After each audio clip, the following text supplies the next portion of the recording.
வணக்கம். பொங்கல் அனைவருக்கும் சகல ஐஸ்வர்யம் உண்டாகட்டும். நான் பொங்கல் வெற்றிவேல் குருஜி முருகன் உபாசகர். இன்றைக்கி நீங்கள் எதை பற்றி தெரிஞ்சுக்க போகிறீங்கன்னா, வீட்டில் ஒரு மாதிரியா சோம்பேறித்தனம் மாரி இருக்கும். வீட்டில் இருக்கிறவங்களுக்கு நல்லா தூங்கி ஏந்திருப்பாங்க. தூங்கி ஏந்து வேலைக்கு போகிற நோக்கம் எண்ணம் எல்லாமே இருக்கும். வேலைக்கு போகிறதுக்கான ஆர்வம் இருக்கும். டக்குன்னு என்ன பண்ணுவாங்க, அப்படியே ஒரு சோம்பேறித்தனமாக அப்படியே ஒரு மாதிரியாகவே இன்றைக்கி போகிறதில்ல, வீட்டிலே அப்படியே படுத்துன்னு தூங்குற மாரி இருக்கும். சோம்பேறித்தனம் மாரி அப்படியே ஒரு ஆஃபீஸுக்கு போகிறோம். இப்போ நீங்கள் கடை வச்சுருப்பீங்க, அந்த கடைக்கு போயிட்டு ஒரு வியாபாரம் செய்வீங்க, உட்காந்து வியாபாரம் தொடங்குவீங்க. அந்த இடத்துல என்ன பண்ணோம், அப்படியே ஒரு சோம்பேறித்தனமாக இருக்கும். நல்லா வியாபாரம் போய்கின்னு இருக்கும், அப்படியே மந்தமாகிடும். நம்மளுக்கு ஒரு தூங்க அங்கே போனவொடனே தூக்கம் வர மாதிரியே இருக்கும். ஒரு மாதிரியாக இது எதுக்கு வருதுன்னே நம்மளுக்கு தெரியாது. அப்படியே செத்த நேரம் படுத்துக்கலாமான்னு இருக்கும். அந்த அளவுக்கு சோம்பேறித்தனத்தை உண்டு பண்ணி கொடுக்கும். இது ஒரு தரித்திரம் இருந்தால் தரித்திரத்தினால வர்றது இது சோம்பேறித்தனம்.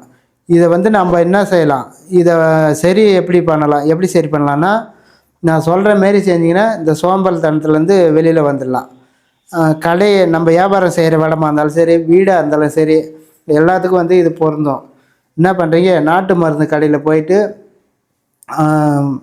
பச்சை கற்பூரம் ஒரு 100 கிராம் வாங்கிக்கிங்க.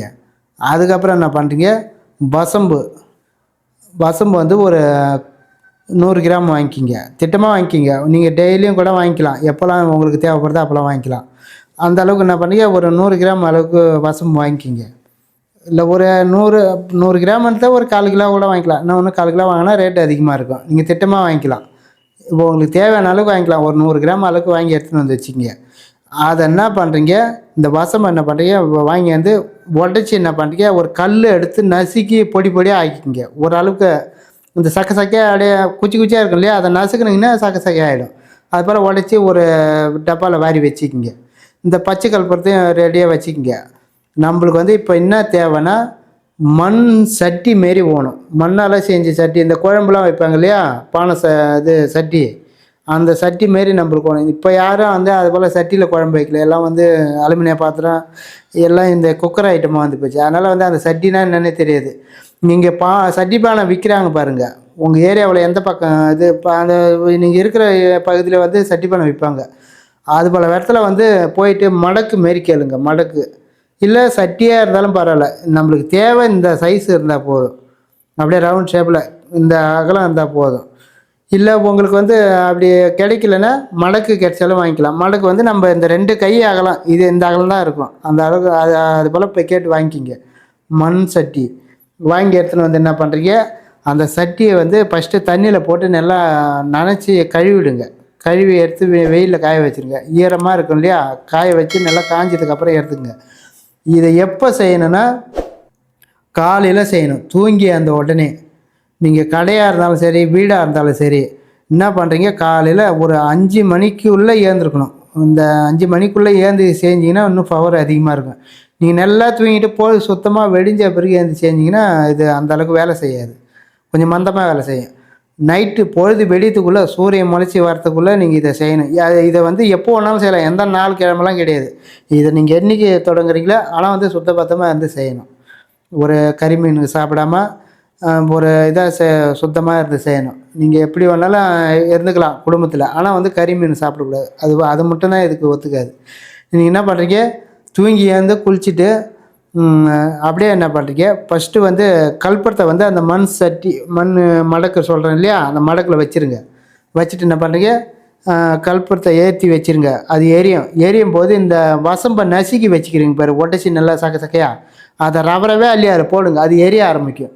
எரிஞ்சிதுன்னா என்ன பண்ணுறீங்க, உங்கள் வீட்டு வாசப்படிக்குது பாருங்கள், அந்த வாசப்படியிலேருந்து அதை நல்லா எரியணும். எரிஞ்சு புகை வர அளவுக்கு எரியணும். இல்லை எரியும் போது புகை வராது, லைட்டாக அது எரியும் போது அந்த வாசனை ஆகப்பட்டது வெளியில் பரவும். நீங்கள் என்ன பண்ணுறீங்க, இப்போ மெயின் வாசக்கால் இருக்குது பாருங்கள், உங்கள் வீட்டு நுழையிறீங்க இல்லையா, அந்த வாசக்கால்லேருந்து நல்லா எரியும் போது கையில் துணி எடுத்துங்க. அந்த சட்டி ஏன்னா சுடும், மண் சட்டியாக இருந்தாலும் சுடும் நம்மளுக்கு. கையில் அந்த இதை தூக்கி என்ன பண்ணுறீங்க, வெளியே இருந்து உள்ளே வரைக்கும் காட்டிக்கின்னு போங்க. அப்படியே பொறுமையாக காட்டிங்கன்னா அந்த எல்லா ரூம்பும், உங்களுக்கு எந்தெந்த ரூம் இருக்குதோ எல்லா ரூமுக்கும் காட்டிக்கினே போங்க. போயிட்டு இப்போ சாமி ரூம்பு, கிச்சனு, பெட்ரூமு, ஹாலு எல்லா இடத்துலையும் இதை காமிக்கலாம். காமிச்சிட்டு என்ன பண்ணுறீங்க, அதை வந்து ரொம்ப எரிய விடக்கூடாது. திக்கி திக்கின்னு ரொம்ப எரியக்கூடாது. அந்த அளவுக்கு வந்து லைட்டாக எரியாத அளவுக்கு கொஞ்சம் புகை வர அளவுக்கு பார்த்துக்குங்க நீங்கள். புகை வரணும் வெளியில். அந்த அளவுக்கு வந்தால் தான் உள்ளே வந்து உள்ளே இருக்கிற தீய சக்தி, இந்த சோம்பேறித்தனமாக சோம்பல் மாரி இருக்குது இல்லையா, வீட்டு உள்ள அதெல்லாம் வெளியில் ஓடிப்படும். ஒரு கெட்ட சக்தி இருந்தால் கூட, கெட்ட ஆத்மா ஏதாச்சும் உள்ளே இருந்தால் கூட வெளியில் ஓடிப்படும். உள்ளே வந்து இந்த வாசனைக்கு தெய்வ நடமாட்டம் இருக்கும். எல்லாத்தையும் வசியத்தை உண்டு பண்ணி கொடுக்கும். நீங்கள் என்ன பண்ணுறீங்க, அது போல் காட்டிட்டு நல்லா எரிஞ்சின்னே இருக்கும்போது என்ன பண்ணுறீங்க, கதவை சாத்திருங்க.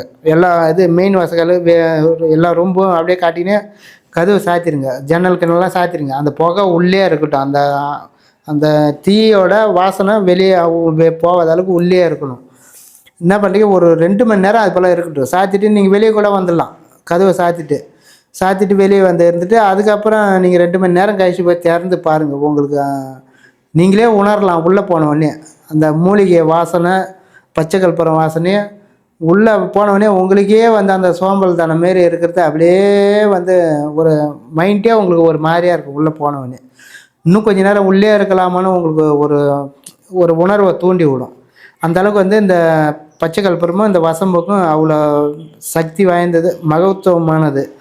நீங்கள் வந்து உள்ளே இருந்து முடிஞ்சதுக்கப்புறம் அதை அந்த எரிஞ்சு முடியுது இல்லையா, அது சாம்பலாக இருந்தால் அதை விட்ருங்க. அப்படி எரிஞ்சது எரியாதமா ஒரு மாதிரி அந்த கறி கருப்பாக மாறின மாரி இருந்ததுன்னா அதை என்ன பண்ணுறீங்க, அந்த கறியாக ஒரு மாதிரி கருப்பாக இருக்குது இல்லையா, அதை எடுத்துக்கங்க. பொறுக்கி என்ன பண்ணுறீங்க, ஒரு கல்லில் போட்டு இல்லை அந்த சட்டிலே போட்டு சாம்பலாக வெள்ளையாயிடுச்சுன்னா எடுத்து கீழே கொட்டிடுங்க. கால் படாத இடத்துல சாம்பலாக ஆகாமல் அந்த கறியாக ஒரு மாதிரியாக இருந்ததுன்னா அதை என்ன பண்ணுறீங்க, அந்த சட்டிலே போட்டு ஒரு கல்லியை போட்டு நல்லா ஏசிக்கிங்க. நசுக்கி ஏசிங்கன்னா நல்லா பவுட்ரு ஆகிடும். அதை எடுத்து ஒரு டப்பாவில் கொட்டி வச்சிங்கன்னு நீங்கள் வந்து லைட்டாக இந்த எண்ணெய், தேங்காய் எண்ணெய், நல்லெண்ணெய் குழச்சி ரவுண்டை நெய் போட்டு குழச்சி நெத்தியில் வச்சுக்கலாம். நெத்தியில் வச்சிங்கன்னு நீங்கள் எங்கே வேணாலும் போகலாம் வரலாம். உங்களுக்கு எதிரி தொல்லை இருக்காது. கெட்ட ஆத்மா உங்ககிட்ட நெருங்காது. நீங்கள் அதை நெத்தியில் வச்சுன்னு போனீங்கன்னா. இதை வந்து நீங்கள் எப்போல்லாம் செய்யலான்னா, காலையில் இப்போ எழுந்து 5 மணிக்கு வந்து இதை செய்கிறீங்கன்னா, அதே போல் வாரத்துக்கு டெய்லியும் செய்யலாம். டெய்லியும் செய்ய முடிஞ்சால் நீங்கள் செய்யலாம். இல்லைன்னா வாரத்துக்கு 2 தடவை செய்யலாம். அதே போல் தொடர்ந்து செஞ்சுனே வாங்க. உங்களுக்கு அந்த சோம்பேறித்தனம் வந்து ஒரு 3 தடவை செஞ்சாலுமே உங்களுக்கு வந்து அந்த சோம்பேறித்தனம் நீங்கிடும். வீட்டில் வந்து நல்ல கெட்ட ஆத்மாலாம் போயிடும். வெளியே நல்ல ஆத்மா உள்ளே வர ஆரம்பிச்சிடும். தெய்வ நடமாட்டம் இருக்கும். லட்சுமி கடாட்சியம் வீட்டில் நிறைஞ்சு இருக்கும். இந்த உங்களுக்கு தூங்க முடிஞ்சா இருக்குது. இப்போ வந்து வீட்டில் வந்து நல்லா உக்காந்தின்னு இருப்பீங்க. உக்காந்தினே அப்படியே பேசினே இருப்பீங்க. அப்படியே கண்ணை இழுத்துனே போய் அப்படியே தூக்கம் வர மாரி இருக்கும். டக்குன்னு கண்ணை முடிச்சு பார்ப்பீங்க. பார்த்துட்டு என்னடா தூக்கம் வருதுன்னு அப்புறம் ஏன் இந்த மூஞ்சி கழுவிட்டு வந்து உக்காந்துருப்பீங்க. அதுபோல் நிறைய பேருக்கு வீட்டில் வந்து அது போல் இருக்கும். அதே போல் ஆஃபீஸுக்கு போகிறாங்க, ஒரு கடையில் போய் வியாபாரம் செய்கிறாங்க, ஒரு ஆஃபீஸ் திறந்து வச்சுக்கிறாங்க. அங்கே உக்காந்து இருக்கும்போது அவங்களுக்கு அப்படியே தன்னை மாரி தூக்கம் வர மாரி, போட போய் படுக்கலான்னு தோணும் நம்மளுக்கு. அது போல் இருந்தாலும் இதை இப்போ நான் சொல்கிற மாரி இந்த தூபம் போட்டிங்கன்னா, கடையில் போட்டாலும் கடையில் இருக்கிற கெட்ட இதெல்லாம் போயிடும். திஷ்டி இருந்தால் கூட திஷ்டி வெளியே கிளப்பிடும். திஷ்டி நம்ம கடை மேலே இருக்குது, நம்ம வீட்டு மேலே திஷ்டி இருக்குதுன்னா அதுவும் இது வெளியில் எடுத்துடும். அந்த அளவுக்கு வந்து இந்த வசம்புக்கும் இந்த பச்சை கற்பூரத்துக்கும் பவர் அதிகம். நீங்கள் கடைக்கும் செய்யலாம், வீட்டுக்கும் செய்யலாம். இதை வந்து ஆனால் வந்து ஒரு ஒரு கவிச்சு சாப்பிடாம அந்த இது செய்யும்போது மட்டும் அந்த நீங்கள் அதை காட்டுறீங்க இல்லையா, தூபம் போடுறீங்க இல்லையா, அந்த டைமுக்கு மட்டும் கவிச்சு சாப்பிடக்கூடாது. நீங்கள் வந்து அது போல் வந்து தொடர்ந்து வாரத்துக்கு ஒரு 2 தடவை 3 தடவை கூட செய்யலாம். வாரத்துக்கு 3 தடவை இல்லை உங்களால் முடியலன்னா வாரத்துக்கு 2 தடவை செய்யலாம். ஒரு 10 11 தடவை செஞ்சிங்கன்னா உங்களுக்கு வந்து அந்த சோம்பல் தானே எல்லாம் நீங்களே உணரலாம். இப்போ வீட்டு உள்ளே ஒரு மாதிரியே என்னமோ ஒரு மாதிரியாக இருக்கும். உள்ளே போன உடனே நீங்கள் வெளியிலேருந்து உள்ளே போகிறீங்க இல்லையா, போன உடனே ஒரு மாதிரியாக இருக்கும். உள்ளே இருக்கிறதுக்கே ஒருத்தவங்களுக்கு தோணாது. நம்மளுக்கு டக்குன்னு வெளியே வர தோணும். அந்த அளவுக்கு வீட்டுக்குள்ளே இருக்கிற கெட்ட சக்தி, கெட்ட ஆத்மா எல்லாமே வந்து உள்ளே இருந்துக்கிற உங்களை சேட்டை பண்ணும்.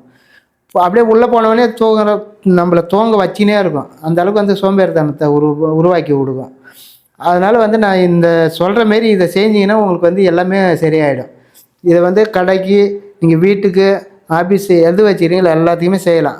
செஞ்சின்னா உங்களுக்கு நல்ல ஒரு மாற்றத்தை கொடுக்கும். இது வந்து அந்த காலத்தில் வந்து நாங்கள் இருக்கிற சைடு, கிராமத்து சைடெலாம் வந்து இது அந்த காலத்தில் வந்து நிறைய செஞ்சுது. பெரியவங்களாம் அந்த காலத்தில் செஞ்சுது. இதை வந்து நீங்களும் செஞ்சு பாருங்கள். செஞ்சின்னா உங்களுக்கு வந்து நல்ல ஒரு பலனை கொடுக்கும், நல்ல வந்து மாற்றத்தை கொடுக்கும். நீங்கள் வந்து நான் சொன்னபடி செஞ்சு உங்களுடைய வாழ்க்கையில் வளம் பெற்று நலம் வருங்க. நன்றி, வணக்கம்.